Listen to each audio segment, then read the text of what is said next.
it's like there's a boat and both parts are leaning out a little bit. Nobody can move or the boat's going to flip. Right. Like, I'm not coming in. Look what that guy's doing. Mm-hmm. That you've got sometimes when parts are really polarized like that, like we're working around the same thing, like diet, for example, and this one wants to track and this one wants to eat whatever it wants. We got to work with them at the same time. We could totally do that. For me personally, also. I'm like, no. From there. You're a saint. The Doing the Work podcast is brought to you by some amazing sponsors who we're very grateful for that allow us to do this amazing podcast that brings you information that helps you to be more connected and be more healthy and helps you grow in your life. Strive Strength and Conditioning empowers people to be happier, healthier, and more successful in life. They help you to crush it in the gym so you can crush it even better outside of the gym. They've got top-notch coaching and an even better community. If you're looking to up your game in your fitness or your healthy habits, this is the place to go.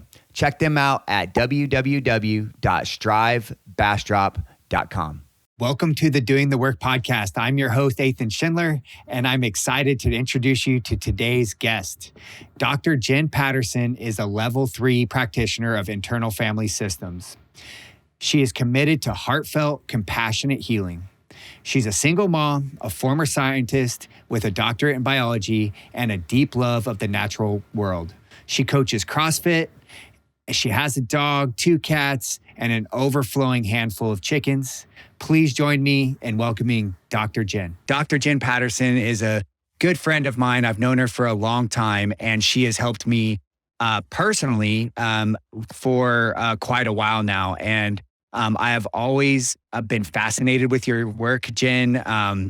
It's just intriguing and it's different. And I think it's so helpful and so powerful for anyone who chooses to kind of tap in to this type of healing. And I'm just excited to share your gifts with the audience. Thanks. I am excited too. Super excited. And just grateful that we have done this work together. Yeah, I think we'll be able to bring in some of my experience with it. Well, you are a internal family systems practitioner. Yep. And so most people who are listening right now are going to have no clue what internal family systems are. So could you just give us a quick rundown of that? The name is a little bit confusing for some people. It came from a family systems therapist who found that the way we tend to relate to people around us, we mirror by relating to parts of ourselves inside. So it's that internal family system. So sometimes when people see the name, they think, oh, this is a family therapy thing. Right. Whereas it's not. It's an internal, it's an individual kind of therapy. Yeah. And it's also not the kind of therapy where you're chatting and talking about strategies and things like this. You're really, the internal part is the really big thing about it. Most of the work I've done with you is like me kind of discussing with myself. Yeah. It's not a lot as much discussing with you. Right. Which would be like a more, how most people think about a therapist. Right. And then the internal part, right? Like most people don't think about even having an internal family. So, which brings me to the parts that most people, again, you and I might use the term parts a couple times. And so could you just quickly kind of run us down on, if we use that term, what does parts mean? Absolutely. Yeah. And I think we'll use it a lot. Probably. Yeah. It's funny because we use it in vernacular like, part of me really wants to go to this party, but part of me just wants to stay home. And what we don't tend to realize is that those are fully developed sub-personalities. And when we start to say that, sometimes people get real uncomfortable with that idea. But if you think about it with some more extreme behaviors, it becomes easier to get your teeth around. Say, you work in fitness and I work in fitness as well.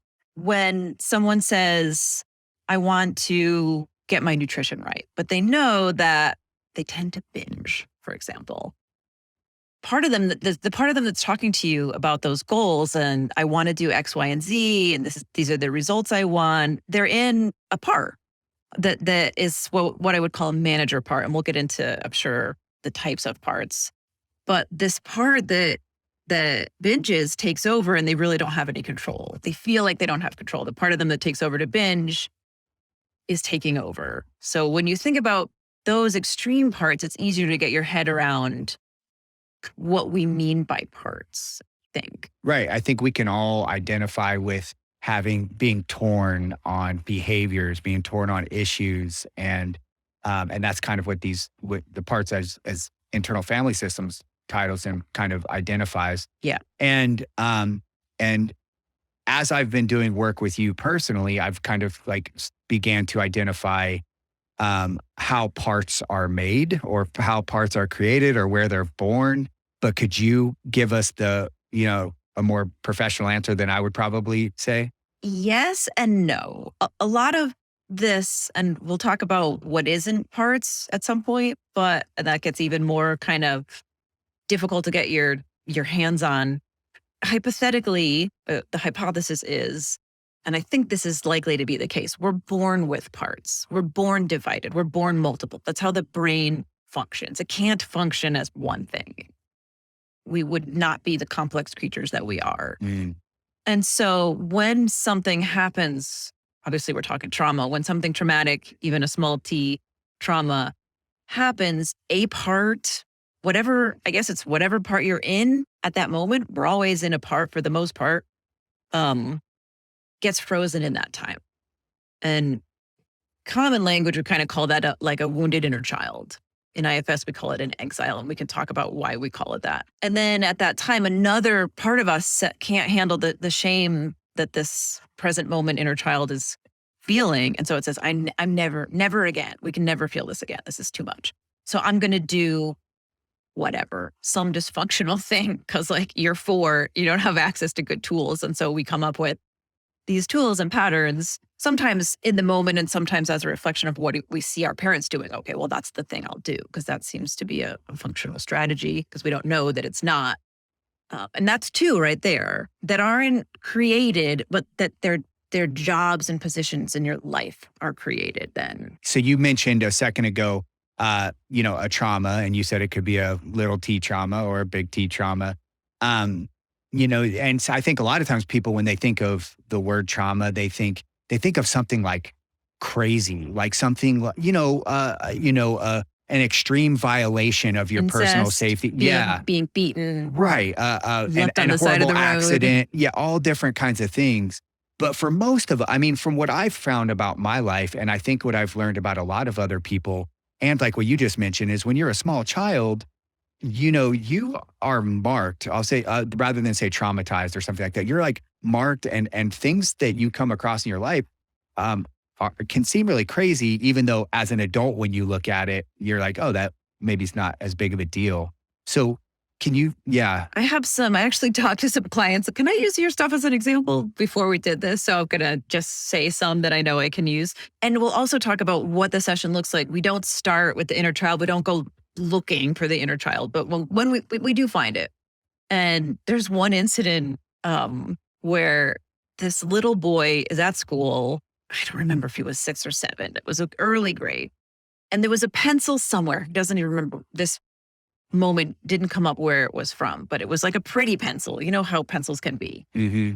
And he starts picking it up and using it, and it's super fun and cool, and he's creating with it. Somebody goes and tells the teacher, he just stole my pencil. He didn't even know that it was somebody else's and that he took it. And they call his mom, and all of a sudden, like, he's being berated by the principal and his mom for stealing. And it's traumatic, because so many times kids are being joyful, being creative, or thinking they're being helpful. And all of a sudden they're being labeled as bad. You stole something. No, that's creates anger but also confusion and also shame. Am I bad? There's just so much locked up in that moment. And then in other parts of us say, oh my God, this is intolerable. And they take on a job.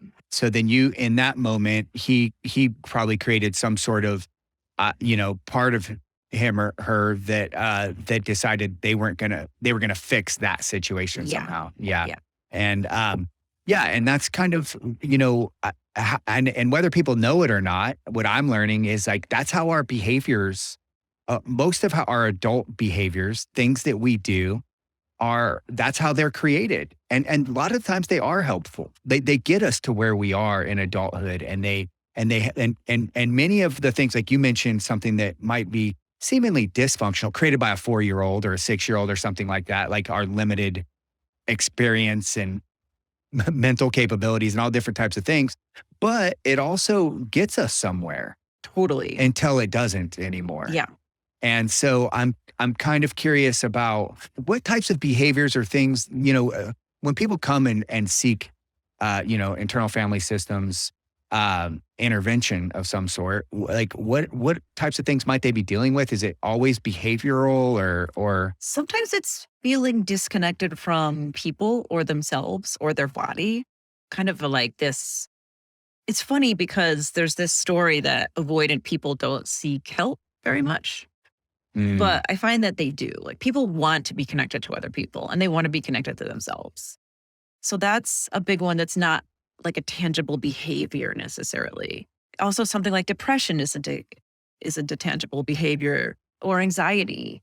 Being courageous in your speaking or whatever you're doing in your life, being small. People come because they don't want to stay small. That's different from being disconnected from yourself, right? Sure. But anger, which, rage often looks like a behavior, perfectionism, that kind of thing, Yeah. workaholism. Yeah. I get some of the other isms, but less so. I think those are maybe the big ones. If I was going to categorize them. Racing thoughts, internal critic. Well, I can just say for myself, like there was just things that I was doing that I didn't fully understand and that I wanted to change. And when I first spoke to you about it the first time, like I had no experience with, I had no understanding that there's like a part of me and they got created during a certain part of my life. But that came much later. But what I did know is there was something going on in my life that I needed to end, or I wanted to move something forward. And I just felt like I didn't have the ability to do that. And then I kind of realized, then I learned, you were talking about people want connection. But what I learned is that as I started to connect more with myself, not trying to connect with anyone outside of me, but as I became more in tune with myself and my parts and my personality, that's when I felt like I was able to get more in control, and I was able to heal more and feel more effective in my life. I thought you were going somewhere else with that. I was going to say, one of my favorite things about IFS is how when we learn that self-connection and self-compassion, it kind of opens up space for being more compassionate and accepting of other people. That's not necessarily connected to people, but maybe it is. Yeah. But certainly less judgmental of people. Yeah. Why? I mean, why do you think that is? Because we tend to come wanting to, like you said, stop some behavior or get rid of this part of me needs to go. Mm-hmm. Right? We come with that intention. And I'll nod. Okay. And by the end of the work, we've got compassion and connection to that part because it's suffering. It doesn't want to do the job that you don't like either. At that point, even before it is willing to change, when we have compassion for it and even gratitude, like, oh, this is what it's doing for me, even though the way it's doing it sucks, you can see that other people are blended with parts that are struggling as much. Right. And even though, I don't like what that person's doing, but I get it. Even if I don't definitely get it specifically, I get it. There's going to be people out there listening to this show right now who are probably not thinking about themselves as much. They're probably thinking about someone in their life who has a problem. And has parts. Right. Not like them. They don't have parts. No, not me. Of course, I mean, not me. I'm perfect. Everybody else out here has a problem. Yeah. And so you said something a minute ago is like, well, why can't we just get rid of that part? Why can't we just cut it right out and throw it out? And so how do you explain that? Why can't? And I can only say for myself, there have been times like I would like to just like cut this part of me out. Why can't I? I have no idea. Yeah. It's just not possible. It's just not possible. It's part of your psyche. It's part of your spirit. And then also when you do get to know it, you're not going to still feel that way. The behavior, you'll still feel that way, but not the part. Yeah. So that's kind of what I was going to ask is, and I have so many questions just, again, through my own experience, there's still a lot of stuff that I don't understand. Just to retrace a little bit, that when we are existing, for the most part, we're in a brain state. Fair enough, right? Mm-hmm. And the brain state can be described as a part. That brain state has memory, it has intention, it has emotions. And we have other brain states that have other memories and other states and other emotions. And when there's trauma, where we always hear this, it's somewhere in the body. It stays in our system, in our nervous system, in our gut or in our chest, or even chronic pain in your back or your neck or wherever. We can work with pain. That's something we could talk about too, which is amazing. If it feels like you don't have parts or you can't identify with the idea of having parts, it's just the state that you're in any moment. Uh-huh.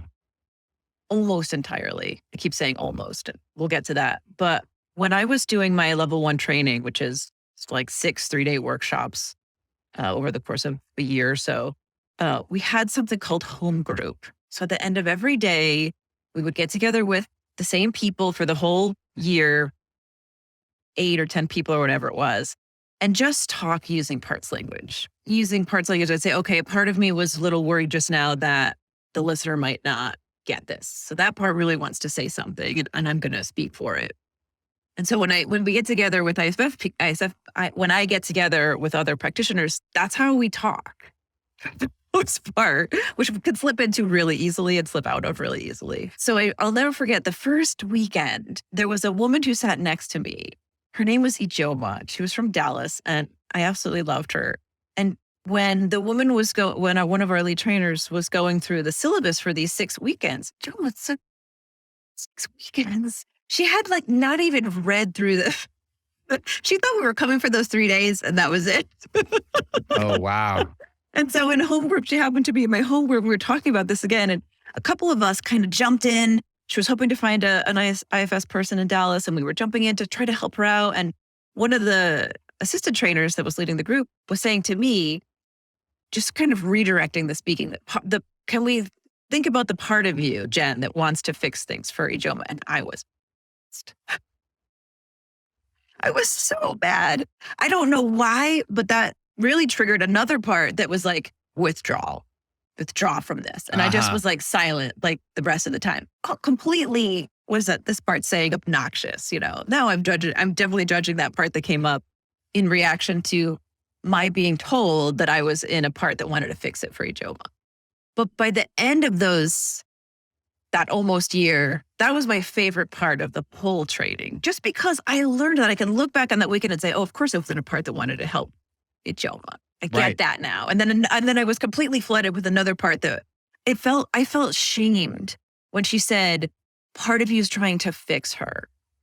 It wasn't what she was trying to do, but that's what happened. Right. And so another part came in and said, turn it off, be obnoxious, diss this whole group. Yeah. And that's what I did. Yeah. And I look back at it now and it's beautiful in a way to see what happened, and that, it's always that we're always in this thing.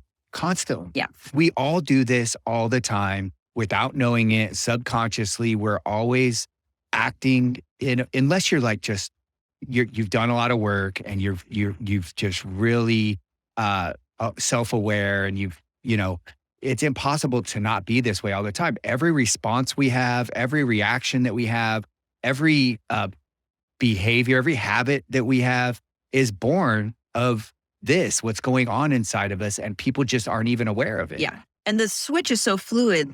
That's also why it's a little difficult to see it. Like when I was saying, you don't move, and then it was like, I'm done. Both of those feel like me. Right. So you don't realize. It's easy to not realize. Yeah. And the internal conflict part is sometimes hard to, it's fluid, but at the same time, it's like you can have a response or a reaction to something, and another part of you be like feeling the exact opposite of that. And that's where we get all these how we act outwardly. So I'm sure people who are listening can maybe, maybe some are struggling to kind of understand some of that, but some of them are getting it, like where they're having a hard time having a hard conversation with something, having an assertive conversation with somebody. Is there a way that is it possible to talk through like an example like that? Or is it really hard because there's not a real human being? So when you go to bring up what you want to bring up, is that how you're envisioning that? Yeah. What happens in your body? I think we can all identify with this. Most people at some point want to say something to someone and it's hard. So just imagine that moment and notice what you feel in your body. That's the part that doesn't want to speak coming right up. Yep. It feels like maybe a little bit of anxiety, maybe a little bit of fear isn't a feeling, but it's what people often say before they can get in touch with their body. Like, oh, it feels tight or tingly in my chest and you just sit with that to start. And that really helps get out of the thinking. Our thinking part is very active, especially when we have this idea that you're going to figure out your trauma. It feels like, oh, this is a job for my brain. Uh-huh. So we work on quieting that if we need to, partly by feeling that feeling, and stuff will pop up, and then I'll direct, like, first of all, and I ask this a lot, how do you feel toward that feeling? Uh-huh. And what I'm checking for is other parts. Like, oh, I don't like it. So if I'm going to ask it something and you're asking from a part of it that doesn't like it, it's not going to talk to you or it's not going to say things that are helpful. Okay. That's why I'm always asking that. So, okay, you don't like it. Why? Give that part a little minute to be seen. We all want to be seen, right? Sure. And then we ask it if it'll soften. If it won't, we just change the course of that session. Now we're working with the part that doesn't like it. Okay. But usually, it will soften means, okay, I've thought about maybe a place I wanted to go and hang out. And what does that really mean neurologically? I don't know. But when you turn back to that feeling, how do you feel toward it now? It's usually different. And if not, then it hasn't softened. Let's just say I have, there's a part of me that I really want to change this behavior I'm having.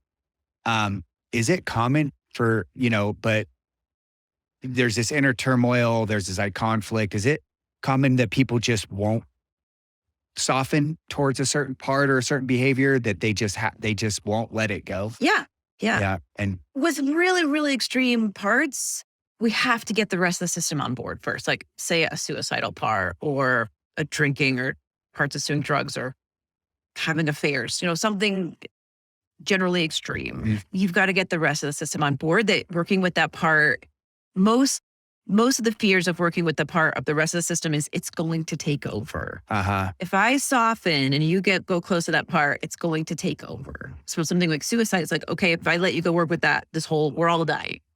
Right. Which is not what this work does, but that's the fear. That's usually one of the big fears. It's kind of an irrational response, but is that because most of these were created as a somewhat of an irrational being a child? And that I think it's because those often come into their jobs at the same time. They're protecting the same little one and they don't know it. It's almost like, I'm not sure if I'm really answering your question. It's like there's a boat and both parts are leaning out a little bit. Nobody can move or the boat's going to flip. Right. Like, I'm not coming in. Look what that guy's doing. Mm-hmm.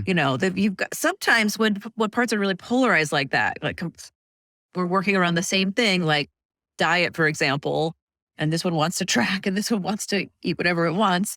We got to work with them at the same time. We could totally do that. The process of identifying these parts and working with them and softening towards them and like helping them to I know one of the things that has come up through my sessions is like realizing that you're not that child anymore. Like sometimes the parts of you don't even realize that you're not an adult anymore. Can you talk a little bit about that? Yes. And it's really amazing. I think we all, again, have moments where we feel like a kid or we feel hopeless or helpless, or we see other people feel, like that, kind of taken over by parts like that.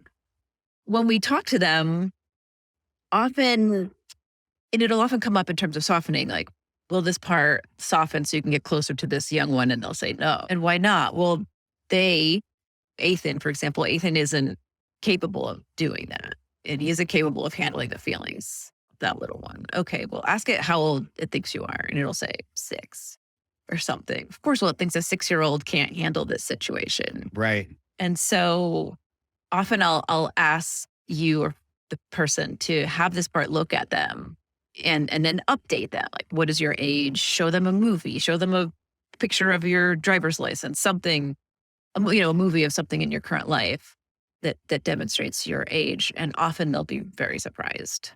It's hard to believe until you experience it. Is that alone, that right there, enough to change some behaviors? Like, or is there more that needs to be done? Sometimes the behavior is always, and this is a little bit, I think, the more that what we're working on right now, you and I, that's next. The behavior and the exiled inner child are intimately connected, probably isn't strong enough of a phrase for them. Take the pencil, for example. It's not a great example, but the little boy with the pencil and then something else happens. The part doing something else will not stop while that little one is still in pain. We'll take something else, like a little girl, her mom's supposed to pick her up from school. She's 3 hours late, right? Teachers go by and she's like, "Oh, it's fine. I don't mind it." They leave, but she's scared and abandoned and stuck in time. It's interesting in shamanic healing. This is described as part of the soul orbits the trauma, and that's been around long before IFS was around. It's like this is not a tool. You know what I mean? This is very real in some way. It's some sort of space, whatever that space is. So that little girl is stuck there. Part of her never leaves that school ground. And so the other parts of her that are like, this is unbearable. I'm going to do whatever. I'm going to be perfect. The perfectionist part, say, originates from that. That one cannot stop being perfect as long as that one's holding the sheep. I think this will make sense to a lot of people in that. So I went through the Landmark Forum years ago, 5-6 years ago, and what they talked about something similar to this. We create like strong suits. We create abilities to overcome certain things. So like if I were on the playground and a kid was teasing me, and I did something funny, and then everybody kind of laughed at me, and it kind of worked for me in that moment, then all of a sudden I might start to be the funny one, right? I might start to develop this pattern of, constantly trying to get people to laugh and all this other stuff. And it's not in and of itself, it's not really a negative thing to be the funny one, except for when you don't allow yourself to be any other way. And you're doing it because otherwise you feel like you're going to be projected. Right. Because there's shame. They're right. Exactly. Shame. If I'm not the funny one, then I am this weakling, or I am this, whatever the thing that was happening that, and I'm sure a lot of people can relate to that. They're the smart one now. They're good at school and they're good at academic type stuff because that's what they were praised for when they were a kid. Yeah. And now they just can't even allow themselves to be any other way. Right. This is a good spot, I think, for talking about types of protectors. Yeah. Which we skirted around. So the protector is any part that's taken on a job to keep shame away. So there are what we call managers and firefighters. The managers are managing your life all the time so that you never feel shame. And that I mentioned perfectionism, that might be a manager job. Laziness would also be a manager job because it's the idea that if I never try, I won't fail. So when I say manager, it doesn't necessarily mean the part of you that runs your business, although it sure is. And like you said, we love that. I mean, our parts do awesome things. All the awesome things we do are done by parts. Right. And all the awful things we do are done by parts. But these managers, whatever they're doing to manage, they're proactively keeping shame away. So let's take perfectionism. How well does that work? How well does it work to be a perfectionist to keep and shame away? Yeah. I don't know. I mean, we can't be, nobody's perfect. Right. It's not possible to be perfect. Right. Yeah. And so that fire of shame comes up. And that's why we call the other reactive parts firefighters, because they'll do the things like reach for a drink, scroll, shop, rage, road rage. Somebody pulls in front of you, shame turns on, that one comes on board. So these are firefighter parts do destructive things. But it's almost like, well, it's collateral damage because the house is already on fire with the shame. Interesting. Okay, so let me make sure I have this right. Okay. The manager parts are ones that try to control a situation by trying to be helpful, I guess, in some way, right? Be busy. Yeah. Be kind. Yeah. Do something that kind of be funny, adds value, gets them some sort of like what they would consider a positive result. But the firefighters purposely. But lazy, for example, too. Like they're not necessarily going for a positive result. Okay. They're just doing whatever it takes to not trigger those inner children. Got it. Okay. So that's the key job of the manager. It could even be tricky if someone who's alcoholic, it almost becomes over time, over lots of years, it becomes a manager. They're not drunk. They're just kind of at some baseline all the time. Interesting. They're not stumbling around. It gets shifted into a manager part. So then you would say the manager part's key job is not to trigger this part that's that has felt shame. Not to let the outside world trigger it. Yeah. Got it. And then the firefighter is purposely disruptive.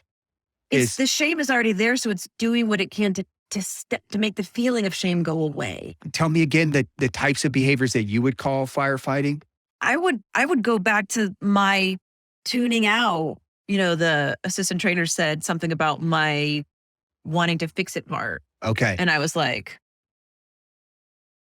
almost like, yeah. Because as I said, from this critical part of me, like it was obnoxious. It wasn't a little bit, like I was purposefully silent for the entire rest of that meeting. Okay. So now I'm trying to I'm trying to identify with what you're talking about. So I have a part of me that's like that, where I'm like, if I get triggered in a certain way, I'm like, fuck you. Yeah. A lot of the times it's like, it's not just fuck you, but it's like, fuck you. I'll show you, I'm going to do this, and you can't tell me not to do it, or I'm going to do it better than than you've ever seen anybody do it. I have this and I literally call it like the part of me that's like, fuck you. Uh-huh. But then I also have these other parts of me that are way more timid and meek. And, these are kind of my people pleasing behaviors where it's like, hey, I want you to like me. I don't want to be super confrontational. I'll just, whatever you want. Like, let's just let's just be cool, and those two parts of me like live in conflict and cause and it creates inconsistency. Managers and firefighters hate each other generally. Yeah. Okay. So and so the more trauma we have, the more extreme our parts are, the more polarized and the more internal strife there is. Okay. But both of those are categorized as protectors. Okay. Because their job is to keep you safe. Protect you from shame. Yeah. And other people. Is it always internal, or is it more like I'm trying to protect you from other people too? Protect you from other people triggering the shame. Right. Okay. So it's always being hurt. Yeah. Not just shame. That's it's usually that, but it can be safety, just general, people who have more complex trauma histories have just fear of being hurt. Sure. Literally. Like physically. Yeah.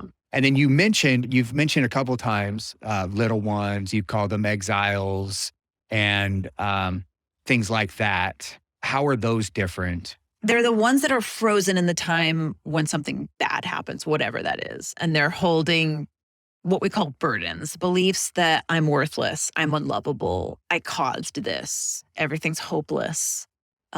They're burdened with those beliefs, those overwhelming feelings, and the rest of the system decides we can't handle that. So we're going to just look the other way, like push those down, don't feel them, don't look over there. And that's why we call them exiles. Okay. So the parts that are created like protectors exile the other one so that they can't, they just don't even want to deal with that. What happens though is that oftentimes our creativity and joy and spontaneity gets exiled as well. Sometimes those things get exiled because we get in trouble for them. But sometimes they get exiled just because the ones holding the shame are also holding those traits. So the exiles,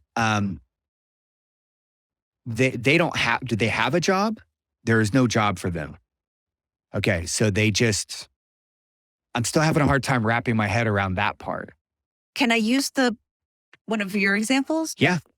So you're in a hospital room, something bad happens, and you're overwhelmed by fear, essentially. Yep. This is going to happen to me too. Yep. That part of you is stuck in time, sitting in that chair, terrified that you're going to be discarded. A whole bunch of your behaviors come from a fear of being discarded. And that part of you with that fear is just sitting there in pain. Right. And you're not looking. Got it. Yeah. He doesn't have a job. Okay. No job. He's just suffering. Got it. And so then your work is to find the ones who are suffering, who are burdened with this shame, and their protectors. My job is to help you get into relationship with the protector. That's the first thing. And even if that's all we ever do. The protector is the primary focus. Interesting. Okay. I didn't realize that. To get into relationship. Wait, what do you mean by to get into relationship with the protector? Yes, we haven't talked about capital S self. Because this is interesting because I didn't realize that the focus in my mind, the focus was to get to the shame. We can't help the protectors without helping the little ones. Right. And like there's kids in pain. Obviously we want to help them. Right. So it's hard to say that one of those is more important than the others. But you can't get to the exile without getting into relationship with the protector first. Really. Interesting. Yeah. Because they're like, no. Yeah. You're not getting to that. They're literally the protector. Yeah. Okay. So that's why I was confused about the exile part. Because the way I thought about it was that the protector wasn't trying to exile anyone, or more of like, I'm guarding you, I'm keeping you close, or I'm keeping you safe. And I never understood the term exile. It's not something that I use, I don't think, with clients. It's more like, or even in just a regular conversation. I think inner child, people understand inner child more intuitively. Sure. Although it's inner children. But with the framework of how we're working, exile is how we talk about it and it makes sense. Yeah. Once you get to the nitty gritty, is it making more sense? Yeah, it's making more sense now. And these were things that I've always been confused about. Like, so that's something you just mentioned. We'll get to capital S self here in a second, but you said the inner children.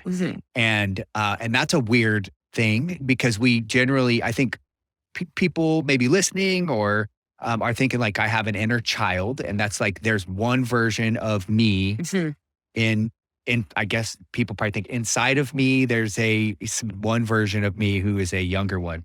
But I have found that is absolutely not true. There's all these like versions of me that were like you mentioned, like they were like carbon copied, like something happened and there's like carbon copy, like it's like a photo. There's like a photo of this kid who gets snapshotted into me and like gets marked somehow in there. And then another, a year goes on, or something goes on, and then another thing happens, and then another photo. And now there's this other version of me that's slightly older, had a few more experiences, who also, by the way, lived that other experience previously. And then over time, you might end up having 5 child versions of you with issues. And then now I'm learning all their associated protectors. And some of them are tiny. We once got to a fetus in a session. Yeah. Wow. That is crazy. Yeah. I mean, I think my earliest memories are like 3 years old or something like that. But I know sometimes when I'm talking to you, I'm like, man, it's crowded in here. And that's how it feels. Like when you really get in touch with yourself, when you're really taking this internal look at yourself, it's like, fuck, it is crowded in here. And that's why sometimes I think, can I just get rid of a couple of these? Can I just give a couple of these a boot? Because it's difficult. It's complex. And it's like, There's a manager wanting that. sure. Oh, yeah. I mean, now I'm learning that. But like, so that brings me to capital S self, which is also a difficult concept for anyone to get in touch with. But my question is there a part, I don't even want to use the word part, is there something that I am that is not a part or an exile, as you call it, a little one, a child? Exiles apart. Yeah. Okay. Yeah. But that's not a little one and that's not a protector. Does something exist beyond that? We also have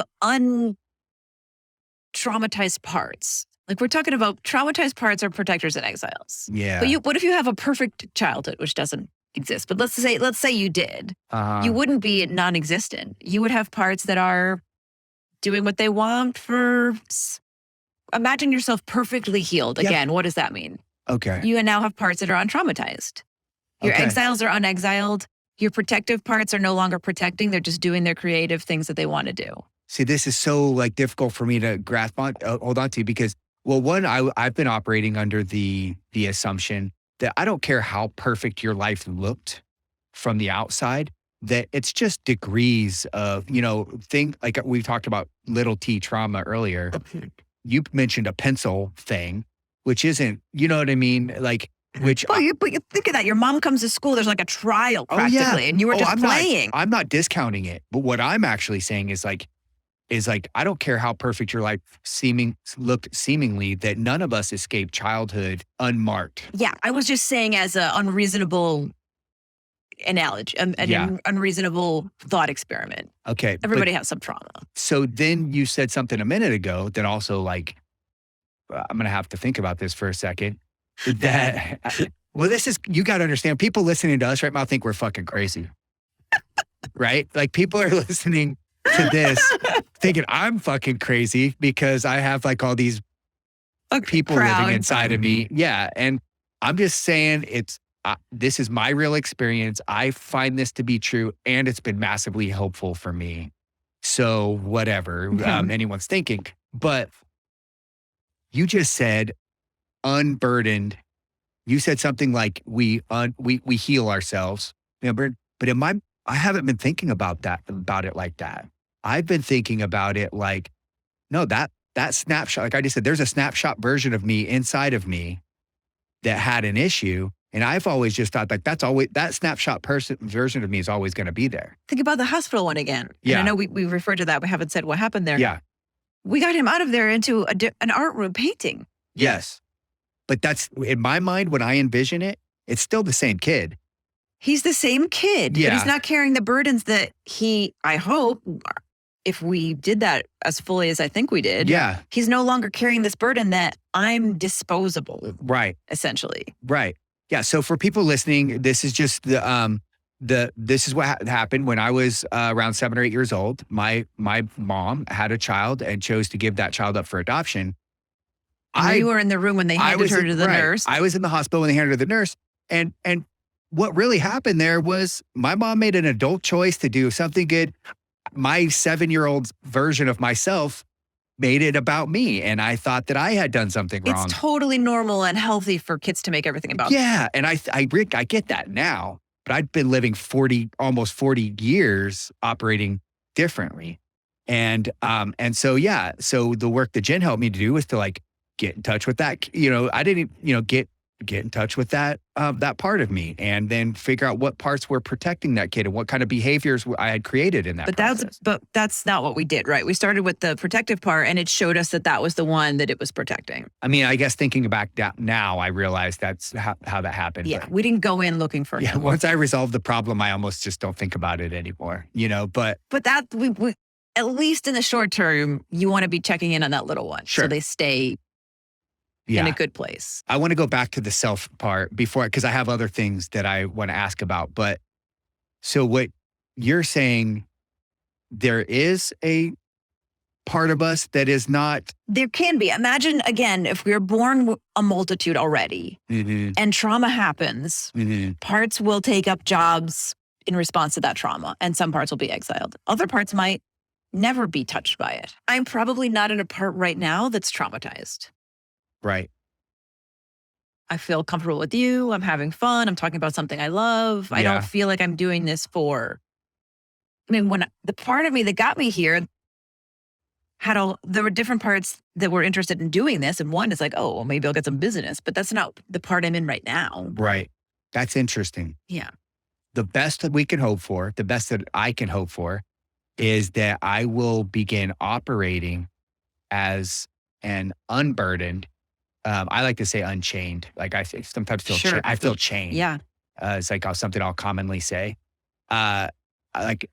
The best I can hope for is to be operating as an unchained version of myself, because I've done the work to not burden, have my protectors not be overly active, because I've made it to where the shame is lessened or gone away. Is that right? Sure. I would say being self-led, but yeah. Self-led. That's also. Which is different than, what does that mean? You can be self-led, and we haven't talked about what self is, with your parts still being burdened. So I think both of them combined is great. As much unburdening as we can do, fantastic. You're going to feel freer without a doubt, or unchained. Noticing that you're in a part and being able to witness that part in the moment is an example of being self-led. Or when there's a conflict, being able to step back and help those parts come to an agreement would be an example of being self-led as well. Got it. Okay. That's kind of where I'm at right now. I've been able to be a little bit more of like the mediary. But often there'll be self-like manager parts doing that as well. Yeah. Like a coaching part. Yeah. Oh, and I was going to say something, not to jump around. I know we want to get to self, but when people think of an inner child versus inner children, people often talk to their inner child or want something from their inner child, like some creativity or some information or something like this. I don't mean in IFS work, but kind of in the general world when people say, I'm going to access my inner child. But what they really need is to be heard. What we need to be doing with inner child is listening. Like, even if you're not going to do IFS, if you want to try to access your inner child, make sure that you go with an open heart and listening. Just wanted to say that. Sometimes it's difficult, I think, especially like if you're approaching a part of you that's been disruptive or something like that, it's kind of hard to not approach it with like this. Without being in a part that's activated from it. Yeah. And be like, hey, man, like, listen, you're like, you're causing me so much trouble, and that's not how you start any conversation. There's no effective communication with like another person outside of you that's going to start with, here's all the ways that you're all fucked up. Mm-hmm. And so, yeah, that's a good point. So let me ask you this. Okay. So you talked about doing the work, being consistent, kind of like getting in touch with your protectors, which it's funny, I was off on that. But does it have to be like a one-on-one interaction with this part of you? Because I've been doing kind of like a group thing as a part of my morning practice. I have a daily practice. I do many things that I do every day to start my day. And what I've started since I've been doing the work with you is basically having this. I'm in the military. Okay. So this makes sense to me, but I have a formation in the morning, right? I hold a formation just like we do in the military. And I kind of like interact, and I just say, hey, you group of people over here, don't forget, this is like what you said you were going to be doing. This is what we agreed to.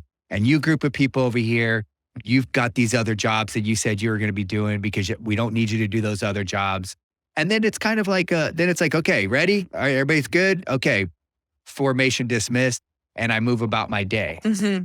Does this completely fucking crazy, or is that a perfectly okay way to go about it? It's perfectly okay. I'll say two things about it. It's not what you would do if you were healing parts, but you're not healing. You're organizing your day. Yeah. You're not in there. You're not in there to unburden some part. Yeah. Okay.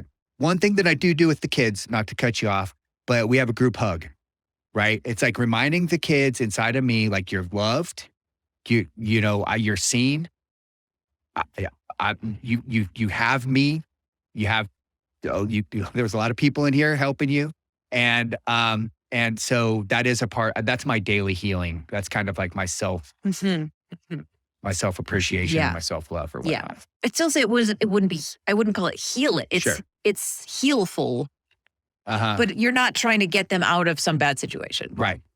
I would add just asking them how they are. Okay. Rather than just telling them that they're loved. Yeah. Are they feeling loved? And the other thing I'll say about the group is it might be, and it might not be, kind of a military type part leading everybody, which is totally fine. Part-to-part interactions are not bad.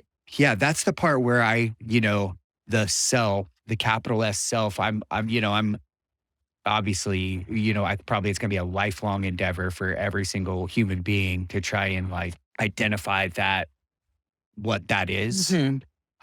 So that's a really, because now I'm like, okay, I studied psychology as a part of my master's degree. So I kind of understand some things on an academic level, but now on a practical level, like, I'm like, well, is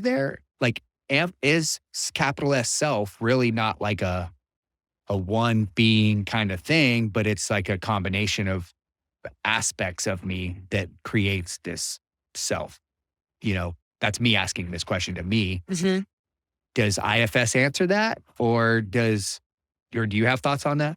It does and it doesn't. First of all, I'll just kind of define what we're talking about here because we've been talking around it.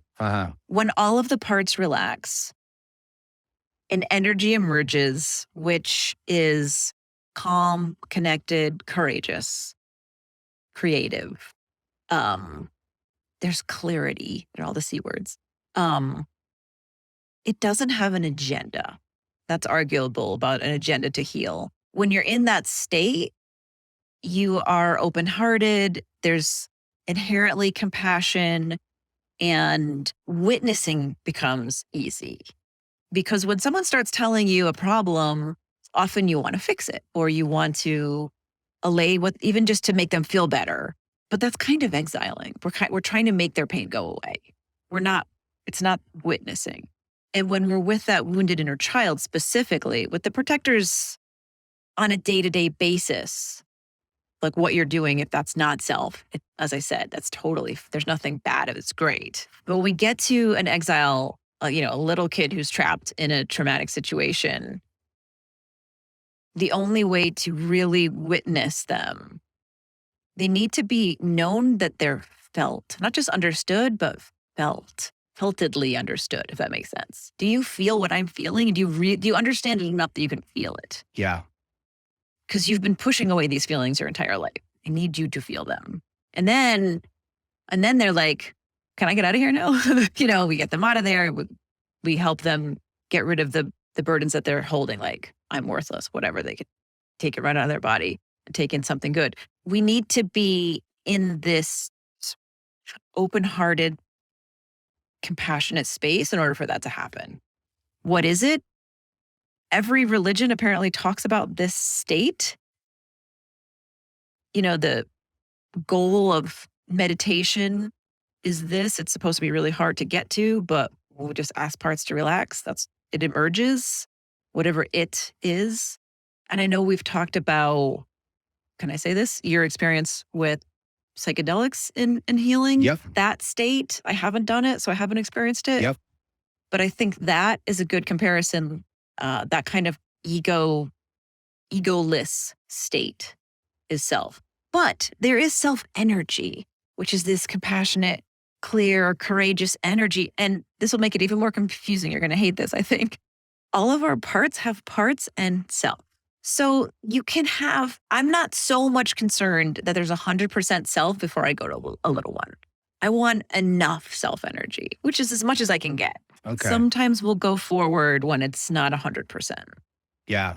And then we just check next time. And we go back to we unburden the exile. We go back to the protectors. Do they want to change their jobs? Usually, yes. Next session, how's that what's happening? Is that behavior still happening? Yeah. Okay. Well, then we didn't have enough self energy. We need to go back. Got it. There's just ways to check. So hearing you talk, would you say that self is the observer that has no need or desire to do anything? Yeah. The self is the observer. And when we can become more of ourself, that's when some of our behaviors, good behaviors, bad behaviors, indifferent behaviors, they kind of like jump into the background.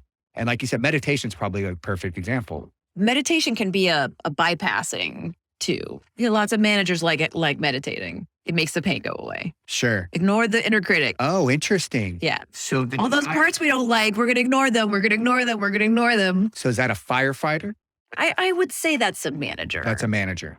So I'm trying to think of any other questions that I've been meaning to ask you through my experience with it. One of the things you talked about before was the difference between self and parts. And I know we just talked about that, but I also want to point out that they don't differ in value or worth. It's Right. like parents and children. They have different place in the structure of the external family, but they don't have a different value. Sure. That makes sense. Yeah. Because I think it's easy to say, oh, all the parts are bad. We should be in self all the time. Like, we wouldn't do anything. Right. Well, and as I've been learning, like you mentioned earlier, is I've got a massive amount of gratitude and appreciation and love for. Some of the stuff I've been doing maybe was misguided, or the source of the reason why I was doing it had some things that I wish I would do differently. But the fact of the matter is that I consider myself a successful person, and a large part of that is because these parts were created to keep me moving forward somehow, to help me to survive and do well, so I'm grateful for that.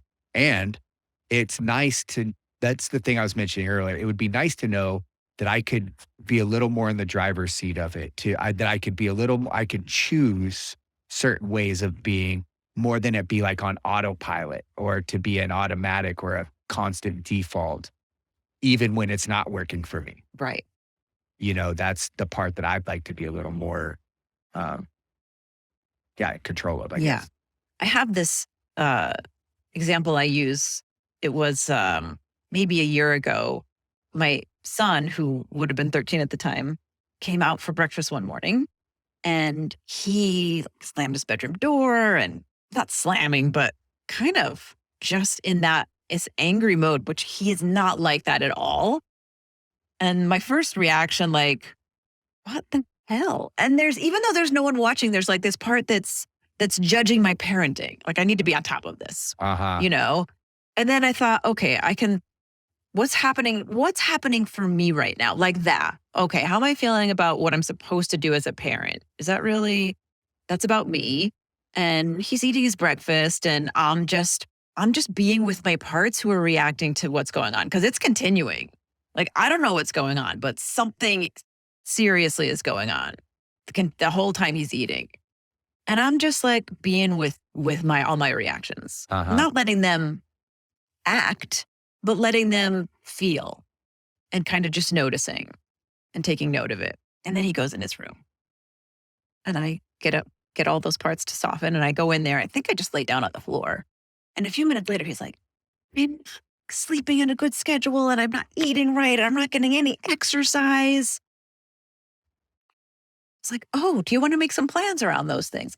Yes, I would love to make some plans around those things. I could have said, what the fuck is wrong with you? Yeah. Which I almost did. Yeah, that's what I would have done. And then he would have been even more pissed off. Yeah. Now I'm shit, and everything I'm doing is bad, and my mom agrees. Yeah. Yeah. Mm-hmm. And that's the other part of, what I was saying earlier, rarely do we escape our childhood unscathed. And what I'm learning to have compassion for is our adult parents who raised us in those environments. We're still dealing with their own shit. Absolutely. And their own parts. And their young, incapable parts are trying to raise us. Yes. Right. And so it just goes on and on generationally, and this is why there's, you can see certain families and how things go for them, generation after generation, because it's just handed down that way. And I see that in my family, and I'm sure most people see that in their families. Absolutely. Yeah. Was there anything that you thought I'd ask you about, or is there anything that you wanted to talk about that I didn't bring up or that we didn't approach? I don't think so. I knew you were going to ask me that. I'll say one thing, just staying on this topic, obviously, that sometimes in some people's systems, it's super wild when we get in there and do a session. I know for me, like there's often monkeys. Like actual monkeys. Yeah, in that image and what's happening. And that I'll point out, I have skeptical parts. Like when things come up for me, I'll have a part that's saying, this is stupid. This can't even mean anything, but it always does. And I've noticed you say that too. It's like something will pop into your head and you're like, well, this thought just came up, but that can't be right. Right. And then, but you'll say it and it'll make sense to me and I know where to go with it. So just that it's so spontaneous, it doesn't feel like you're thinking about it, and I'm sure you can relate to that. Yeah, totally. And the craziness is what I realize when in those moments is, well, like you'll say, can you feel it in your body? And I will find, but how fucking just ignorant, like that's there in my body all the time. And I don't even pay attention to it, just how like blind I am to all these things. And same thing with the craziness. Like I said, it's crowded in here, right? And that's all the time. But I'm not aware of it because it's 24 hours a day. You're just used to it. Yeah. But when you can kind of check in and get in there, you really do realize how wild it is. Yeah, in yeah. There. And, but then there's hope, right? That it'll be wild in a different way, a way that you feel more comfortable with, less problematic in your life. Yeah. But other things that I thought you'd ask, I don't think so. Yeah. I knew we would be talking about this structured topic. Anyone who's listening, I encourage you to find ways to work on yourself, get in touch with these parts of yourself, these behaviors that you've developed over time. I've had a great experience with internal family systems, which Dr. Jen has helped me with, and I'm super grateful for that. And I highly endorse, people going out there and I've recommended many people think it's fucking crazy though. When I tell, they say, oh, what's it like? And I can just tell they're like, yeah, I don't think I'm going to be doing that because it does sound like, I'm sure people are listening to this episode right now thinking it's just, I'm completely off my rocker, but I'm not. Yeah. And this is a real thing.